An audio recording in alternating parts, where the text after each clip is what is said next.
ಇಲ್ಲಿ ಬಜೆಟ್ ಹೊರತುಪಟ್ಟರೆ ರಾಜಕೀಯ ಅಂತ ಬಂದಾಗ ನೀವು ನಿಮ್ಮ ಜೊತೆ ಸಾಕಷ್ಟು ಜನ ಕಾಂಗ್ರೆಸ್ಸಿಗೆ ಬಂದಿದ್ರು, ಈಗೆಲ್ಲ ಅವನ್ನೆಲ್ಲ ಮತ್ಕೊಳ್ಳಿ ಬಿಜೆಪಿ ಎಲ್ಲರೂ ಬಿಜೆಪಿ ಬರ್ತಾರೆ. ಇಷ್ಟು ಯಾರ್ಯಾರು ನನ್ನ ಜೊತೆ ಬಂದಿದ್ರು.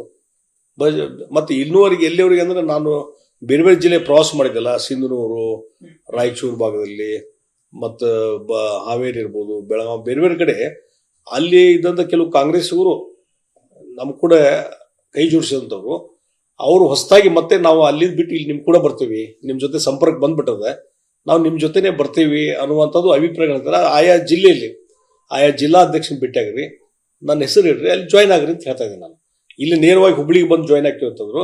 ಇಲ್ಲಪ್ಪ, ಇಲ್ಲಿ ಬೇಡ, ನಿಮ್ಮ ಜಿಲ್ಲಾದಲ್ಲಿರುವಂಥ ಜಿಲ್ಲಾಧ್ಯಕ್ಷರು ಮತ್ತು ಅಲ್ಲಿ MLA ಇದ್ರೆ MLA, ಅಲ್ಲಿ ಪ್ರಮುಖರನ್ನು ನೀವು ವಿಶ್ವಾಸ ತೊಗೊಂಡು ಅಲ್ಲಿ ಜಾಯ್ನ್ ಆಗಬೇಕು. ಅಂದ್ರೆ ನಾಳೆ ನಿನಗೆ ಕೋರ್ಡಿನೇಷನ್ ಆಗ್ತದೆ. ಅಲ್ಲಿ ಅವರು ಒಪ್ಪಿಗೆ ಕೊಟ್ಟಿಲ್ಲ, ನನ್ನ ಕಡೆ ಬರ್ರಿ, ನಾನು ಹೇಳ್ತೀನಿ ಅಂತ ಹೇಳಿದ್ದೀನಿ. ಬೇರೆ ಜಿಲ್ಲೆಯಿಂದ ಬರ್ತಾ ಇದ್ದಾರೆ. ಈಗ ಇಲ್ಲಿ ನಾನು ಇತ್ತೀಚೆಗೆ ಹಾನಗಲ್ಗೆ ಹೋಗಿದ್ದೆ. ಅಲ್ಲಿ ನನ್ನ ನೇತೃತ್ವದಲ್ಲಿ ಬಹಳಷ್ಟು ಜನ ಸಮುದಾಯದ ನಾಯಕ ಪ್ರಮುಖರು ಜಾಯ್ನ್ ಆದರು. ಈಗ ಅವರು ಮತ್ತೆ ನಂಗೆ ಅಪ್ರೋಚ್ ಆಗ್ತಾ ಇದ್ದಾರೆ. ಇಲ್ರಿಪ್ಪ, ನೀವು ಅಂತ ಹೇಳಿ ಅಲ್ಲಿ ಜಾಯ್ನ್ ಆದ್ವಿ, ಮತ್ತೆ ನಾವು ಹೊಳ್ಳಿ BJPಗೆ ಬರ್ತೀವಿ ಅನ್ನುವಂಥದ್ದು ಸೂಚನೆಗಳು ಬರ್ತಾ ಇದ್ದಾವೆ. ಹೀಗಾಗಿ ಭಾಳ ಕಡೆ ಇದು ನಡೀತಾ ಇದೆ. ಈಗ ಆಲ್ಮೋಸ್ಟ್ ಕಾಂಗ್ರೆಸ್ ಸರ್ಕಾರ ಇರೋದ್ರಿಂದ ಸಾಕಷ್ಟು ಭಾಗ್ಯಗಳ ಇಂಪ್ಲಿಮೆಂಟ್ ಆಗಿದಾವ ಅಂತ ಅವ್ರು ಹೇಳ್ಕೊಂತ ಇದ್ರು. ಇದೆಲ್ಲ ಆದ್ಮೇಲೆ ಕೂಡ ಕಾಂಗ್ರೆಸ್ನವರು ಬಿಜೆಪಿಗೆ ಬರಲಿಕ್ಕೆ ಯಾಕೆ ಹೋಗ್ತಾ ಇದ್ದಾರೆ? ಇನ್ನು ಒಂದು ನನಗೇನಿದೆ, ನಾ ಹೇಳಿದಲ್ಲ, ಭಾಳ ಜನ ಇಡೀ ರಾಜ್ಯದಲ್ಲಿ BJP ಕೆಡರ್ ಇತ್ತಲ್ಲ, ಅವ್ರು ನನಗೆ ಯಾವಾಗಲೂ ಒತ್ತಾಯ ಮಾಡ್ತಿದ್ರು.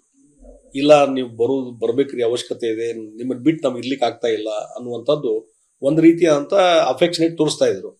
ನನ್ನ ಕೈಗಿಲ್ಲಪ್ಪ ಅಂತ ಹೇಳ್ತಿದ್ದೆ ನಾನು. ಆಮೇಲೆ ಮುಂದೆ ಬೇರೆ ಬೇರೆ ಹಂತದಲ್ಲಿ ಈಗ 3-4 ತಿಂಗಳ ಮತ್ತೆ ಒಂದು ಪ್ರಯತ್ನ ನಡೀತಲ್ಲ. ಒಂದೇನಾಗಿದೆ, ನಾನು ಮೊದಲಿಂದ ಇಲ್ಲಿ BJP ಇದ್ದಂಥ ವ್ಯಕ್ತಿ, ಸಂಘಟನೆಯಲ್ಲಿ ತೊಡಗಿದಂಥ ವ್ಯಕ್ತಿ, ಆ ಹಿನ್ನೆಲೆಯಲ್ಲಿ ಎಲ್ಲರ ಜೊತೆ ಒಂದು ಸಂಪರ್ಕ ಇದೆ. ಮತ್ತು ಈಗ ಕಾಂಗ್ರೆಸ್ನಲ್ಲಿ ಅಲ್ಲಿಂದ ಕೆಲವರು ಬಿಟ್ಟು ಬರ್ಬೇಕಂತಾರೆ. ಯಾಕಂದ್ರೆ ಇಷ್ಟೆಲ್ಲ ಸರ್ಕಾರ ಇದೆ, ಎಲ್ಲ ಇದೆ, ಗ್ಯಾರಂಟಿ ಇದೆ, ಅದು ಇನ್ನೂ ಯಾಕೋ ಒಂದು ಇಮೇಜ್ ಬೆಳೀತಾ ಇಲ್ಲ ಕಾಂಗ್ರೆಸ್ ಪಾರ್ಟಿದು. ಸರ್ಕಾರದ ಯಾಕೋ ಒಂದು ಇಮೇಜು. ಈ 3 DC ಬಗ್ಗೆ ಚರ್ಚೆ ಮಾಡ್ತಾರೆ ಬೆಳಗಿನ ಸಾಯಂಕಾಲ. ಹೀಗಾಗಿ ಎಲ್ಲ ಸ್ವಲ್ಪ ಗೊಂದಲ ಇದ್ದುದರಿಂದ ನಾವು BJP ಬಂದ್ಬಿಡ್ತೀವಿ. ಅನುಕ್ಷಣದ ಸುದ್ದಿಗಳಿಗಾಗಿ ವಿಸ್ತಾರ ನ್ಯೂಸ್ ಯೂಟ್ಯೂಬ್ ಚಾನೆಲ್ ಸಬ್ಸ್ಕ್ರೈಬ್ ಮಾಡಿ. ಹೊಸ ಸುದ್ದಿಗಳ ನೋಟಿಫಿಕೇಶನ್ಗಾಗಿ ಬೆಲ್ ಐಕಾನ್ ಕ್ಲಿಕ್ ಮಾಡಿ. ಲೇಟೆಸ್ಟ್ ಅಪ್ಡೇಟ್ಸ್ಗಾಗಿ www.vistaranews.com ವೆಬ್ಸೈಟ್ಗೆ ವಿಸಿಟ್ ಮಾಡಿ. ಅಂಗೈಯಲ್ಲೇ ಜಗತ್ತಿನ ಸುದ್ದಿ ತಿಳಿಯಲು ವಿಸ್ತಾರ ನ್ಯೂಸ್ ಕನ್ನಡ ಆಪ್ ಡೌನ್ಲೋಡ್ ಮಾಡಿ.